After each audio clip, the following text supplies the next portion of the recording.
Good morning. প্রায় 4-5 দিন আগে ডালিয়া ফুল কেটে যে কাটিংটা করেছিলাম সেখান থেকে নতুন পাতা বেরিয়েছে। ফুলটা কাটার পরে সেখানে আমি কিছুটা অ্যালোভেরা আর দিয়েছিলাম হলুদ, তারপরে প্লাস্টিক দিয়ে ভালো করে ঢেকে রেখেছিলাম। প্রায় 1 সপ্তাহ পরে সেখান থেকে নতুন পাতা বেরিয়েছে। এখন প্রায় সকাল 10টা বাজে। সকালের খাওয়া দাওয়া কমপ্লিট। এবার দুপুরের জন্য রান্না করব। তো এখানে আমি মাছের মাথা নিয়ে নিয়েছি। মাছের মাথা দিয়ে আলুর দম আমার ভীষণ পছন্দের একটি খাবার, তো আজকে আমি সেটাই করব। তবে দুভাগে মাছের মাথাটা রেখেছি, কারণ এক সাইডের মাছের মাথা দিয়ে হবে ডাল, আর যেটাতে আমি এখন গুঁড়ো মশলা অ্যাড করছি সেটা দিয়ে হবে আলুর দম। তোমরা কারা কারা খেয়েছো অবশ্যই জানিও। মাছের মাথাতে আমি নুন, হলুদ আর কিছুটা লঙ্কা গুঁড়ো দিয়ে ভালো করে ম্যারিনেট করে নিচ্ছি।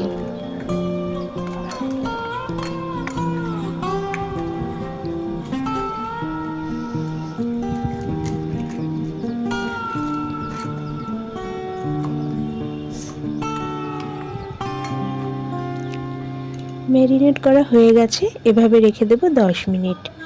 10 মিনিট পর রান্নাটা শুরু করে দেব। বেশ খানিকটা সর্ষের তেল দিয়ে দিয়েছি, যাতে দ্বিতীয়বার আর তেল না দিতে হয়।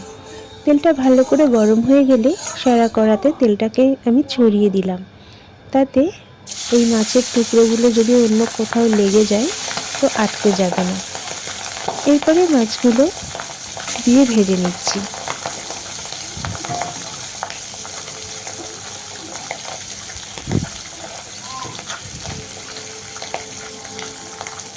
মাছের মাথাগুলো একটু কড়া করেই ভেজে নিতে হবে, তাহলে আলুর দমটা খেতে ভীষণ ভালো হবে। আর এই মাছের মাথাটা আজকে ছিল কাতলা মাছের, আর এতটাই ভালো যে লেবুর রস না দেওয়ার সত্ত্বেও ভাজার সময় কোনো রকমের আষ্টে গন্ধ কিন্তু বেরোয়নি।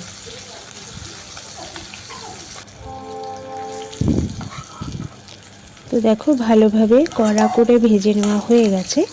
এবার আমি মাছের মাথাগুলো তুলে নিচ্ছি।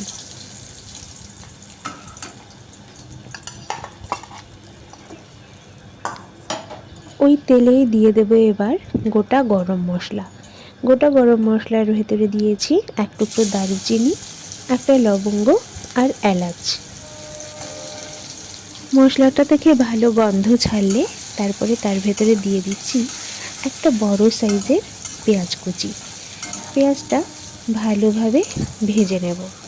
আর পেঁয়াজটাকে নরম করার জন্য এখন আমি এতে দিয়ে দেব স্বাদ মতো নুন। পুরো আলুর দমে আমার যতটা পরিমাণে নুনের প্রয়োজন সেটা আমি এখনই দিয়ে দিচ্ছি। যদি দরকার হয় পরে আর একটু অ্যাড করে নেব। যেহেতু মাছের মাথাটা ভেজেছি আর মাছের মাথাতে নুন, হলুদ, লঙ্কা গুঁড়ো সবই ছিল, তাই পেঁয়াজটাতে খুব সুন্দর একটা কালার চলে এসেছে এখনই।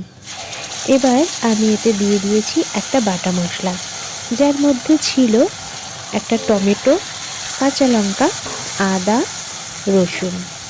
এই সব কিছু আমি ভালো করে এবার ভেজে নেব আর মশলাটা কষিয়ে নেব। এরপর যে মিক্সিটা আমি পেস্ট করেছিলাম সেই মিক্সি ধুয়ে একটু জলও দিয়ে দিয়েছিলাম। এবার দিয়ে দিচ্ছি শুকনো মশলাগুলো। দিয়ে দিয়েছি পরিমাণ মতো হলুদ, লঙ্কা গুঁড়ো, 1 চা চামচ ধনে গুঁড়ো আর 1 চা চামচ জিরে গুঁড়ো। এবার সমস্ত মশলাটা ভালোভাবে মিশিয়ে নিচ্ছি আর কিছু সময় ধরে কষিয়ে নেব, যতক্ষণ না পর্যন্ত টমেটোর কাঁচা গন্ধ চলে যায় আর ভালো করে তেল ছেড়ে দেয়। দেখতেই পাচ্ছ এখানে তেল ছেড়ে দিয়েছে। তো আমি কয়েকটা কড়াইশুঁটি খোসা ছাড়িয়ে রেখেছিলাম, সেটা অ্যাড করে দিয়েছি এখানে। খুব সুন্দর কালারটা চলে এসেছে। এবার দিয়ে দেব প্রয়োজন মতো জল।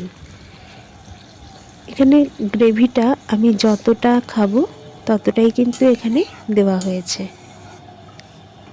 মাছের মাথা দিয়ে আলুর দমে আমার একদম পাতলা ঝোল ভালো লাগে না, সেটা ঘন ঘনই ভালো লাগে। আর ফুটন্ত অবস্থায় আমি এখন দিয়ে দিলাম সামান্য একটু টমেটো কেচাপ। আমি এই রান্নাটাতে কোনো ধরনের চিনি ব্যবহার করিনি, কিন্তু যেহেতু টমেটো পেস্ট ব্যবহার করেছি তার জন্য একটু টক ভাব আসতে পারে, এই জন্য আমি টমেটো কেচাপ দিয়ে দিলাম। এতে রান্না থেকে একটা সুন্দর গন্ধও বেরোয়।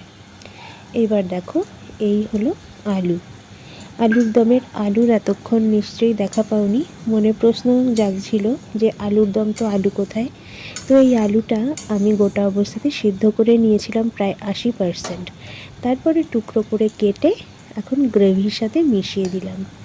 আসলে এইভাবে আলুটা যদি রান্না করা হয় তাহলে আলুর ভেতরে স্টার্চ অনেকটা কমে যায়, আর আলুটা খেতে আমার অন্তত বেশি ভালো লাগে, আর সেটা স্বাস্থ্যের পক্ষেও ভীষণই ভালো। তো এরপরে ভেজে রাখা মাছের মাথাগুলোকেও আমি অ্যাড করে দিলাম। এবার খানিকক্ষণ ফুটিয়ে নেব। আর দেখো, এখানে যতটা গ্রেভি দরকার ততটা হয়ে গেছে। আর ওপর থেকে ছড়িয়ে দিচ্ছি ফ্রেশ ধনেপাতা। যেহেতু রান্নার শুরুতে গোটা গরম মশলা দিয়েছিলাম, তাই আর গরম মশলা দিলাম না। এরপরেই রান্না করেছিলাম লাউ শাক। খুব সিম্পলভাবে লাউ শাকটা রান্না করেছিলাম, যেটা খেতে আমার ভীষণই ভালো লাগে। সব ধরনের শাকসবজি আমার ভীষণ ভালো লাগে। এরপর দুপুরের খাবার কমপ্লিট করে একটু বিকেলের দিকে আমরা একটু ঘুরতে বেরিয়েছিলাম। আমি, আমার হাজব্যান্ড আর মাম্মা তিনজনে মিলে ঘুরতে গিয়েছিলাম। বিকেলটা খুব ভালোই কেটেছিল। তাহলে আজকের ব্লগটা তোমাদের কেমন লাগলো অবশ্যই জানিও। দেখা হবে পরের কোনো ভিডিওতে।